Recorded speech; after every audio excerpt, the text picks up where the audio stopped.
था तो मनुष्य चित्रों के माध्यम से अपनी भावनाओं को व्यक्त करता था। वर्तमान समय में सकारात्मक संप्रेषण को बनाए रखने तथा स्थापित करने में चित्रों को प्रत्यक्ष रूप से महत्वपूर्ण स्थान प्राप्त है। विशेष बच्चे जो बौद्धिक अक्षमता से ग्रसित हैं को विद्यालयी कक्षा के वातावरणीय परिवेश में समायोजित होने में समय लगता है। यहाँ इस परिस्थिति में विद्यालय एवं विशेष अध्यापक की भूमिका अत्यंत महत्वपूर्ण हो जाती है कि ऐसे बच्चों के लिए सकारात्मक संप्रेषण को कैसे स्थापित करें और उसे लंबे समय तक उनके बीच कैसे बनाए रखें। बौद्धिक अक्षमता वाले बच्चों के साथ सकारात्मक संप्रेषण अत्यंत आवश्यक है। इसे शुरू से ही प्रभावी बनाए रखने की ज़रूरत है।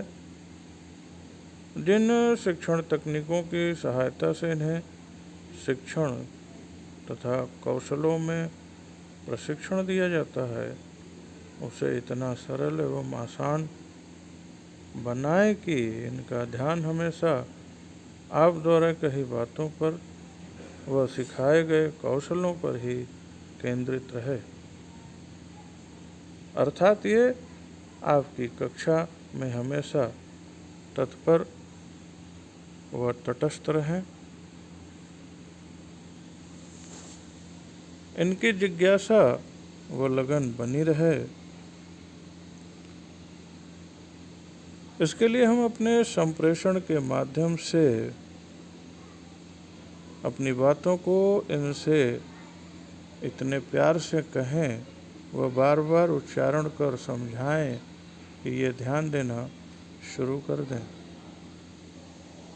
कक्षा के अंदर तथा कक्षा के बाहर की शैक्षणिक गतिविधियों को आसान बनाने के लिए शिक्षण अधिगम सामग्री को अत्यंत सरल रूप में इनके सामने रखें कि इनकी जिज्ञासा व ध्यान चेतना आपकी तरफ स्थापित हो। इस कार्य में सकारात्मक संप्रेषण की महत्वपूर्ण भूमिका होती है। बौद्धिक अक्षम बच्चों में सकारात्मक संप्रेषण स्थापित करने में विभिन्न प्रकार के शिक्षण सहायक सामग्रियों में चित्रों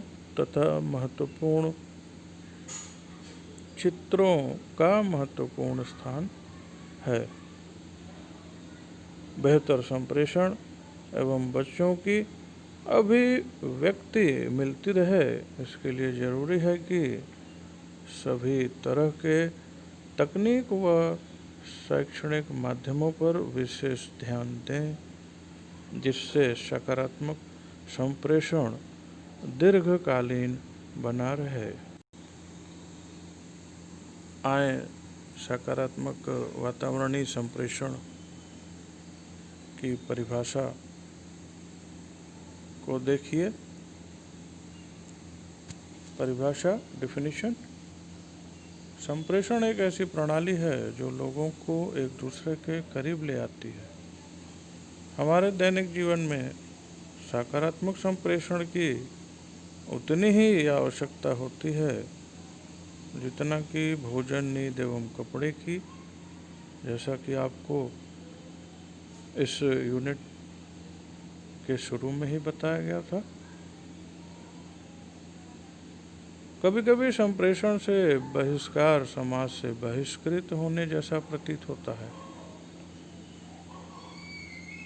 संप्रेषण के द्वारा हम अपने विचारों का आदान प्रदान करते हैं, अर्थात बिना दूसरी तरफ की प्रतिक्रिया के कोई भी संप्रेषण पूरा नहीं किया जा सकता है। संप्रेषण के महत्व को देखते हुए विभिन्न विशेषज्ञों द्वारा इसे अलग अलग प्रकार से परिभाषित किया गया है, जो निम्न प्रकार से है। पहली परिभाषा है, एक व्यक्ति द्वारा दूसरे व्यक्ति को दी गई जानकारी को संप्रेषण कहते हैं, चाहे उससे आश्वस्त निष्कर्ष निकले अथवा नहीं, परंतु स्थानांतरित जानकारी श्रोताओं के समझने योग्य होनी चाहिए। ये परिभाषा जी ब्राउन के अनुसार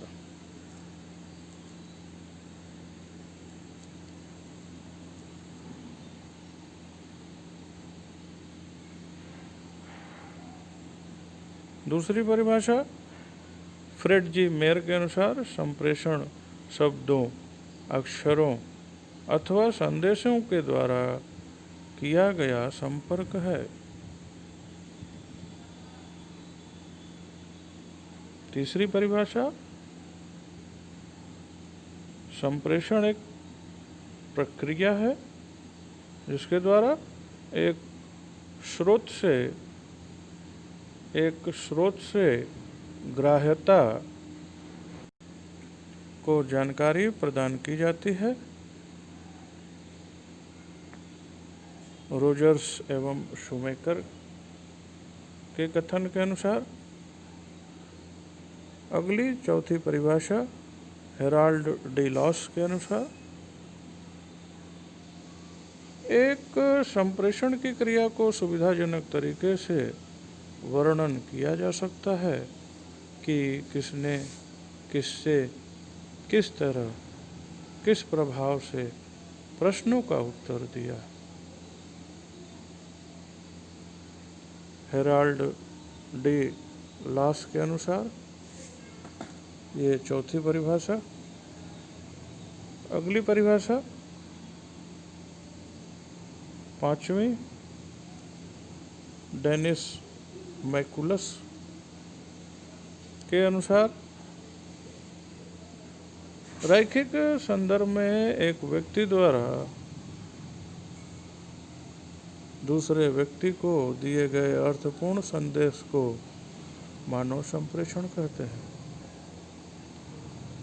डेनिस मैकुलस के अनुसार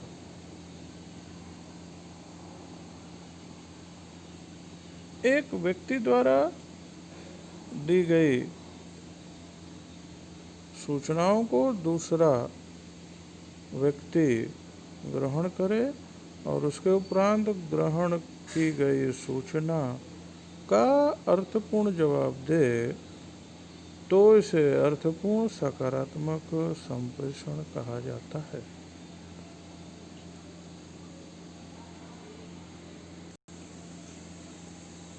शिक्षण प्रक्रिया की शुरुआत करने से पूर्व एक शिक्षक को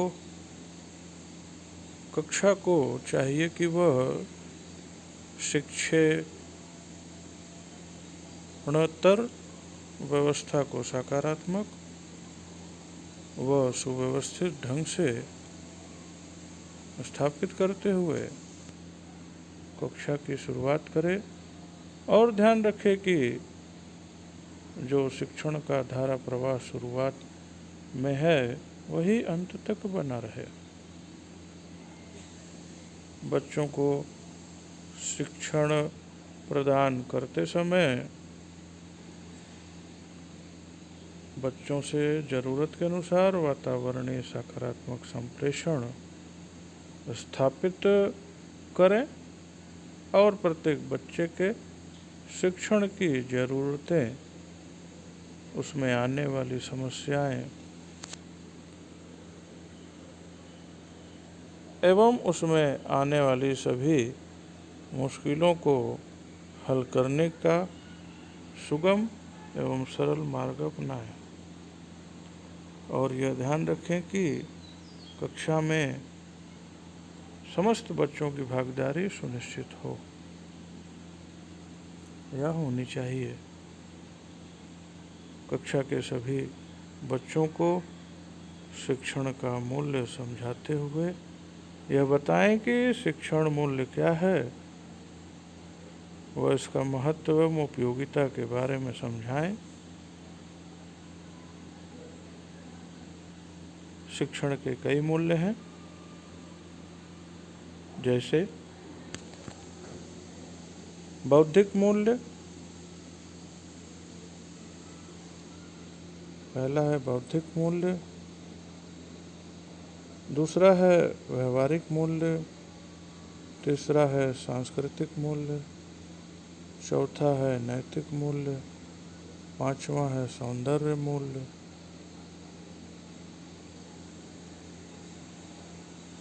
इत्यादि के महत्व को भी उन्हें विस्तार से बताएं। बच्चों को बताएं कि एक सकारात्मक संप्रेषण व्यक्ति समाज दोनों के विकास की आधारशिला है।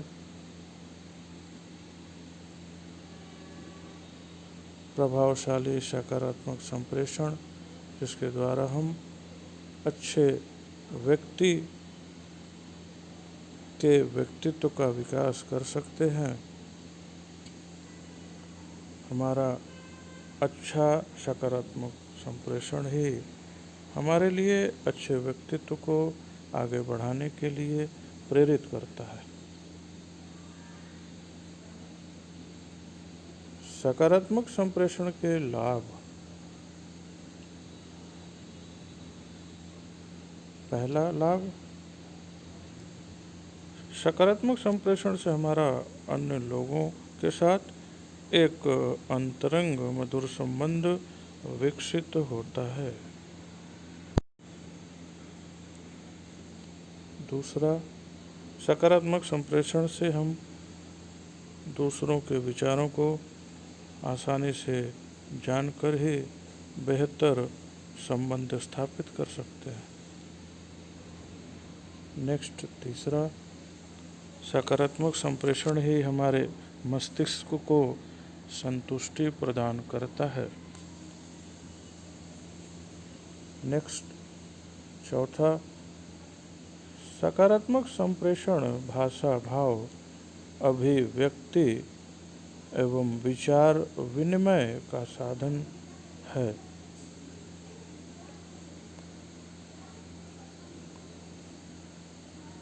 अगला, पांचवा, भाषा में सकारात्मक संप्रेषण ही मानव विकास का मूल आधार है। नेक्स्ट, छठवां, सकारात्मक संप्रेषण सामाजिक व्यवहार एवं सामाजिक अंतःक्रिया का आधार है। नेक्स्ट, सातवां, सकारात्मक संप्रेषण द्वारा विचार, अनुभव एवं आकांक्षाओं को जानते हैं। अगला है आठवां, सकारात्मक संप्रेषण बच्चों को अपनी भावनाओं को व्यक्त करने की खुली छूट प्रदान करता है।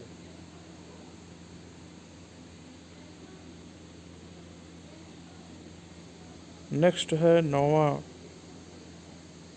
सकारात्मक संप्रेषण बौद्धिक अक्षम